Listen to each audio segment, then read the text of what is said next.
Άδεια για τον τύπο, για τη συνεννόηση με τις αρχές, Facebook, πληροφορία, performances, εκδηλώσεις, τέτοιου τύπου πράγματα που ο καθένας μπορεί να μπει σε αυτό το site, το real-democracy.gr και να συμμετέχει. Πρέπει να το κάνουμε αυτό γιατί αλλιώς δεν θα υπάρξει κανένας λόγος να είμαστε εδώ πέρα.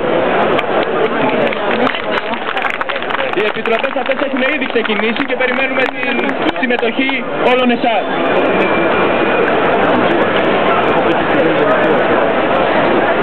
Γεια σας και από μένα.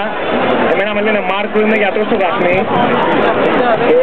Θέλω να μοιραστώ ένα φόβο που έχω μαζί σας. Βλέπω ότι σήμερα ο Sky από το πρωί έπαιζε για τη διαδήλωση. Είναι μια πολύ μεγάλη διαδήλωση, όπως γίνανε κι άλλες πιο πριν και πιστεύω θα γίνουν ακόμα μεγαλύτερες. Πρέπει να προσπαθήσουμε να μην τους αφήσουμε να εκμεταλλευτούν αυτές τις διαδηλώσεις και να τις ενσωματώσουν με τον τρόπο που θέλουν αυτοί.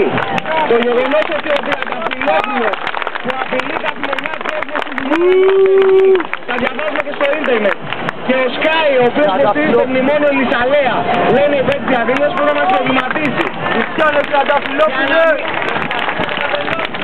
Για να μην μπορούν να μας ενσωματώσουν, για να είμαστε και αύριο εδώ. Για μας, για τους γονείς μας και για τα παιδιά μας όσοι έχουν παιδιά, πρέπει να προσπαθούμε να σκεφτούμε σιγά σιγά να βάζουμε κάποια αιτήματα στους αγώνες μας. Εγώ θα πω δύο πράγματα που έχω στο μυαλό μου.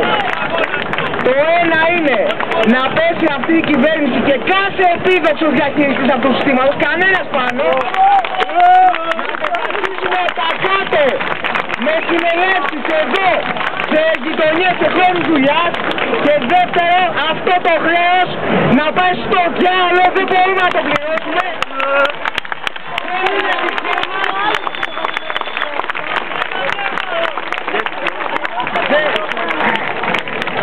Αυτό το χρέος είναι δικό τους, υπάρχει σε όλο τον κόσμο, όχι μόνο στην Ελλάδα, δεν είναι ότι τα φάγαμε εμείς, ούτε οι Ευρωπαίοι, ούτε οι Γάλλοι, ούτε οι Αμερικάνοι. Κανένας δεν είναι αυτό το χρέος, δεν θα το πληρώσουμε, διαγραφή του χρέους, κάτω αυτοί, πάνω οι συνελεύσεις δικές μας να αποφασίζουν. Πάνω άνθρωπος! Και μια κουβέντα, να έχουμε κατά νου ότι αυτή τη στιγμή καταραίει η υγεία. Όποιος πάθει κάτι πραγματικά στο λέω το ζω τα μέσα, κινδυνεύει άμεσα η ζωή του. Στα δημόσια νοσοκομεία δεν υπάρχουν υλικά, δεν υπάρχει προσωπικό να αντιμετωπίσει τίποτα. Είναι τραγική η κατάσταση, καταραίει η δημόσια ασφάλιση, η κοινωνική ασφάλιση, τα πάντα. Θα ζήσουμε μαύρες μέρες, πρέπει να αντισταθούμε Λυσσαλέα.